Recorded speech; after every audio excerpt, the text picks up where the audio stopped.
제목이 서로 사랑하라 이거는요. 옆에 분들 사랑합니다 고백하시면 좋겠습니다. 쑥스러워하시는 분들도 계시는데요. 굉장히 중압감을 갖고 있습니다. 뒤에도 시계가 있고요. 왼쪽에 시계가 있고 여기도 시계가 있고요. 여기도 시계가 있고 계속 또 설교 요청 받았을 때 15분 넘기지 마십시오. 막 압력식으로 막 받아가지고 시간에 아주 중압감을 좀 갖고 있습니다. 제 시간에 좀 맞춰질 수 있도록 기도하시며 들어주시면 고맙겠습니다.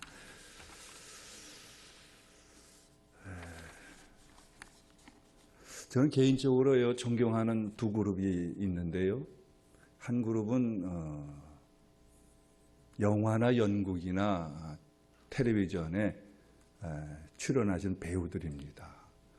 어떻게 그 극중의 배역을 잘 소화하셔서 보는 이들에게 감동을 주느냐 하는 면에서 배우들 참 존경합니다. 또 한 그룹의 분들이 계시는데 바로 의료계에 종사하시는 여러분들입니다. 아마 목사만큼 병원 출입이 잦은 직업도 없을 줄 압니다. 교회의 교인들의 환자를 신방하기 위해서 중환자실도 들락거리고 응급실도 가고요. 일반 병실도 가고요. 거기에 참 종사하시는 의료인들의 좀 헌신적인 그 수고를 볼 때에 참 존경스럽습니다. 여러분들이 계셔서 아부성 발언이 아니라 그런 존경을 이렇게 품고서 의료활동에 종사하시는 분들을 늘 대하곤 그렇게 합니다. 그러면서 동시에 궁금증을 가지는데요. 저분들이 어떠한 내면의 동기를 가지고 어떠한 목적을 가지고 어떠한 열정을 가지고 하고 계시느냐 하는 면에서는 동시에 또 궁금증을 가지고는 그렇게 합니다. 이런 거 궁금증을 또 가지고서 볼 때에 주님의 말씀이 새롭게 와닿습니다. 내가 너에게 새 계명을 준다. 내가 너희를 사랑한 것처럼 서로 사랑하라. 너희가 서로 사랑하면 이로써 모든 사람이 너희가 내 죄지한 줄 알리라. 말씀입니다. 사랑하라 하는 것입니다. 이때 그 사랑이 어떤 사랑이냐? 저는 목사입니다. 오늘 기도 인도하시는 분이 재무팀에 계신 팀장이신데 기도 소리 듣고 역시 담당 분야는 속일 수가 없구나 하는데 재정에 많은 소요가 됩니다. 채워주십시오. 다른 분야에 있는 분들 이 기도는 생각지 못하셨을 거예요. 저는 목사이기 때문에 어떤 사랑을 말씀하셨을까? 그것이 궁금해지고요. 이 말씀을 서로 사랑하라. 이게 너에게 주는 새 계명이 됐을 때에 이 사랑을 제대로 읽으려면은 그 앞에 일어난 행위와 예수께서 하신 말씀, 그것을 들어볼 필요가 꼭 있어가지고서요. 그걸 좀 부연을 좀 하려고 합니다. 지금 고난주간인데요. 예수님께서 제자들과 마지막 만찬을 하십니다. 유월절 마지막 저녁 식사를 하시는데 거기에서 가룟 유다가 그 자리를 박차고 나갑니다. 문을 열고 나갑니다. 왜 나가느냐? 예수님을 이제 팔아넘기려는 그 생각을 실천으로 옮기기 위해 가지고 실행하기 위해서 나갑니다. 그러면서 하루도 안 되는 사이 예수님이 팔리시고 잡히시고 그 수치스럽고 고통스러운 십자가를 지시고는 골고다에서 처형을 당하십니다.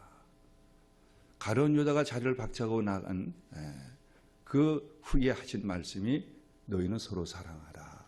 이것이 너에게 주는 새 계명이다. 이렇게 말씀을 하셨어요. 가룟 유다가 박차고 나갔다는 예수님을 정면으로 배반하는 겁니다. 예수님의 가슴에 비수를 찌르는 그런 그 제스처였습니다.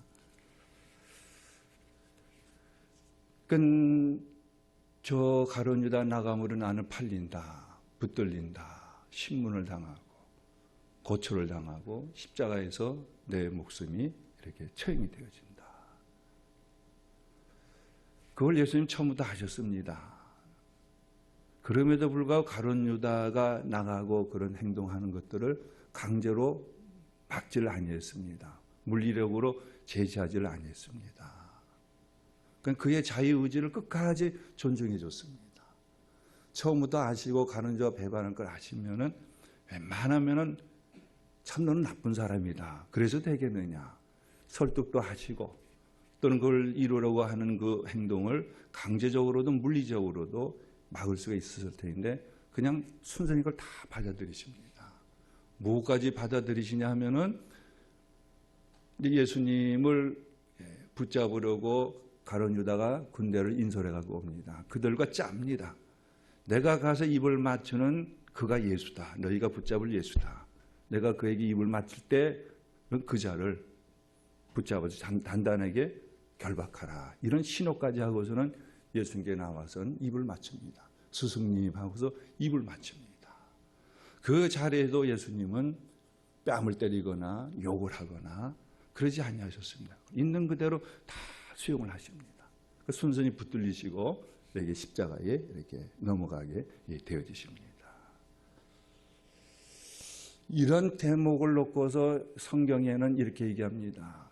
예수님은 그의 사람들을 끝까지 사랑하셨다. 그러니까 무한히 사랑하셨다. 아낌없이 사랑하셨다. 이렇게 표현을 해놓고 있습니다. 자기를 배반합니다. 자기를 팔아넘깁니다.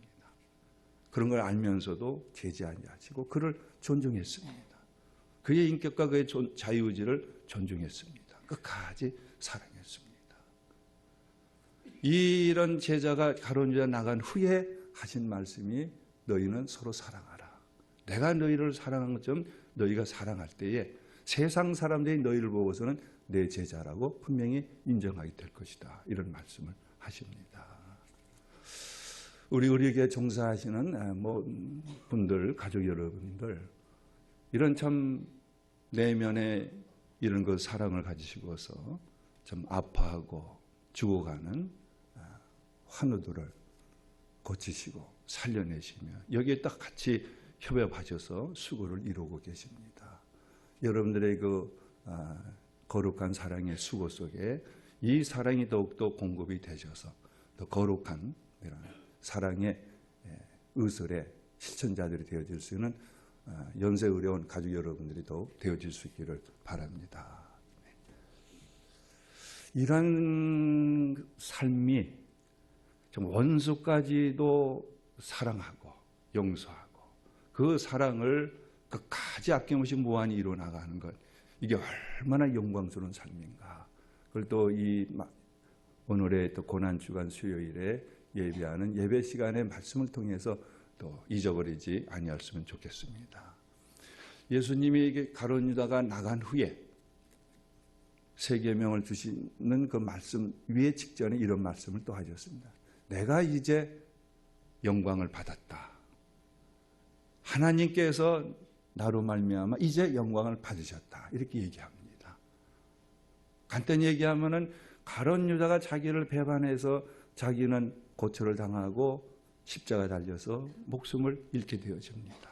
이것을 놓고서 나는 영광을 받았다. 이렇게 말씀하세요.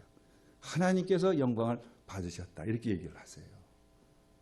예수님이 보는 영광은 우리들이 항상 얘기하는 영광은 좀 그 차원이 다른 것을 또 읽을 수가 있게 되는데요. 우리 교회 다니는 사람들은 흔히 어느 때 영광스럽습니다. 하나님께 영광을 돌리느냐 이런 얘기를 하느냐 하면은 어떤 기관장으로 선출되어질 때 소감을 물으면은 영광입니다. 하나님께 영광을 돌립니다. 그런 얘기합니다. 어떤 시험에 합격하고 나서도 하나님께 영광을 돌립니다. 그리고 어떤 명예로운 자리에 초청을 받아가서는 영광스러운 자리에 초대해 주셔서 참 영광스럽습니다. 주로 이럴 때 경쟁에서 승리했을 때 메달을 땄을 때 하나님께 영광을 돌립니다. 그렇게 흔히 얘기합니다. 근데 예수님은 배반을 당하시고 십자가를 지시는데 그걸 놓고서 내가 이제 영광을 받았다. 하나님께서 영광을 받으셨다. 이렇게 말씀하십니다. 진정한 영광이 무엇인가 하는 것을 말씀하신 후에 내가 너에게 새 계명을 주노니 서로 사랑하라. 내가 너희를 사랑한 것처럼 서로 사랑하라. 이 말씀을 우리에게 남기셨습니다. 예수님이 보시는 영광은 원수까지도 용서하시고 사랑함으로 말미암아 희생되어지는 십자가의 길을 걸어가는 것, 곧 십자가가 영광으로 예수님은 받으셨던 겁니다. 그걸 하늘의 하나님이 영광으로 받으셨다, 이렇게 말씀하고 있습니다. 일반적으로 얘기하는 하나님께 영광을 돌립니다, 영광스럽다 하는 그 영광하고 예수님이 여기서 말씀하신 영광하고는 참 많이 다릅니다. 그야말로 거룩한 영광입니다. 주님의 사랑을 공급받아서 그 사랑을 가지고 원수까지도 사랑하고 삶이 지치고 낙심이 되고 실망되어짐에도 불구하고 다시금 일어나서 아낌없이 무한히 사랑으로 살아가는 것, 이것이 진정한 영광이다. 하나님께서 받으시는 영광이다. 이것을 우리는 기억할 수 있어야 합니다. 여러분들 중에 또 읽으신 분들이 계실 줄 여겨지는데, 이제 고인이 되신 박완서 소설가가 한 말씀만 하소서라는 책을 냈는데, 그 책은 자기의 고통을 당하는 것을 구구절절히 기록한 내면의 일기입니다. 우리가 1988년 서울 올림픽 때에 그때 그의 그 26살 된 외아들을 교통사고로 이렇게 잃게 되어집니다. 그래서 그 고통을 일기로 쭉 써내려갔습니다. 거기서 막 하나님을 욕합니다. 저주합니다. 어떻게 하나밖에는 외아들 26살짜리가 교통사고 죽게 내버려 주셨냐 하는 거예요. 그래서 그의 글을 읽어보면 이런 기절들로 나오는데요. 88 올림픽이 여전히 열리리라는 건 도저히 참을 수 없을 것 같다. 내 자식이 죽었는데도 고을마다 성화가 도착했다고 잔치를 벌리고 춤들을 추는 걸 어찌 견디라. 아, 만일 내가 독재자라면 88년 내내 아무도 웃지도 못하게 하련만. 이런 글도 썼어요. 생때 같던 아들이 사라졌는데 이 세상은 여전히 무너지지 않고 있어요. 그 푸른 하늘은 여전히 푸르러요. 참을 수가 없어서 울부짖습니다. 이런 그가 그 내면의 일기 한 말씀 하고서 끝냈는데 어떻게 끝을 내고 있느냐 하면은 이 말로 끝을 냅니다. 주여, 저에게 다시 이 세상을 사랑할 수 있는 능력을 주셔서 감사합니다. 주여, 저에게 다시 이 세상을 사랑할 수 있는 능력을 주셔서 감사합니다. 이게 그 소설의 끝입니다. 더할 나위 없이 귀중하고 사랑스러운 외아들을 잃어서 처음엔 세상을 원망했습니다. 하나님을 한없이 욕하고 대들며 반항을 했습니다. 마침내 하나님 뜻을 발견하게 된 겁니다. 이 참혹한 세상, 아픔이 많고 비극이 많으니 현재를 있는 그대로 인정해 나가면서 이 세상을 섬기고 계시는 하나님의 사랑을 그는 발견하게 되는 겁니다. 그래서 하나님을 탓하고 세상을 원망한 데서 벗어납니다. 자기의 고통뿐만 아니라 다른 이들의 아픔을 보듬게 되어지는 그러한 영성을 그가 갖게 되어집니다. 그래서 끄트머리가 주여, 저에게 다시 이 세상을 사랑할 수 있는 능력을 주셔서 감사합니다. 이 삶이 얼마나 거룩합니까? 이 삶이 얼마나 영광스럽습니까? 이게 참된 영광일 것입니다. 이런 말이 있습니다. 사람을 구원하는 것은 사람이되 그 사람을 움직이는 것은 하나님의 보이지 않는 손길이요 그것은 십자가의 사랑입니다 하는 글이 있습니다. 예수님도 하나님이신데 이 세상에 사람으로 오셔서 사람 우리를 구원하셨습니다. 그 안에는 하나님의 손길이 함께하고 있었습니다. 십자가 길을 걸으셨습니다. 그걸 놓고서 영광이라 말씀하셨습니다. 연세 어려운 가족 여러분들, 이 십자가의 이 사랑, 끝까지 무한한 그 사랑을 가지고서 고통하고 신음하며 죽어가는 목숨을 살려내는, 여기에 같이 종사하셔서 수고하신 여러분들의 삶의 이 수고가 이렇게 영광스러운 길이고 영광스러운 수고인 것을 잊어버리지 마실 수 있게 되길 바랍니다. 그리고 치료받았던 가족들뿐만 아니라 환우들뿐만 아니라 병원 바깥에 있는 많은 이들이 여러분들을 존경하고 있음을 잊지 마시기 바랍니다. 저 여러분들을 존경합니다. 병원 바깥에 있는 많은 사람들이 여러분들의 수고에 감사 여기고 고맙게 여기며 존경스러워 하고 있습니다. 이걸 잊어버리지 마실 수 있게 되시길 바랍니다. 하나님 고난주간 이게 연세의료원 가족 여러분들 모여서 예배를 드릴 수 있는 신앙을 주시고 성령이 역사해 주셔서 감사합니다. 또 하나님의 사랑을 한없이 공급하여 주셔서 내가 너희를 사랑한 것처럼 서로 사랑하라. 그 사랑을 가지고 거룩한 사랑의 길을 영광스럽게 걸어가게 하여 주시옵소서. 이를 더 잘 섬길 수 있는 우리 의료원의 원목실 가족 여러분들 되게 하여 주시옵소서. 우리 주 예수 그리스도의 이름으로 기도드리옵나이다. 아멘.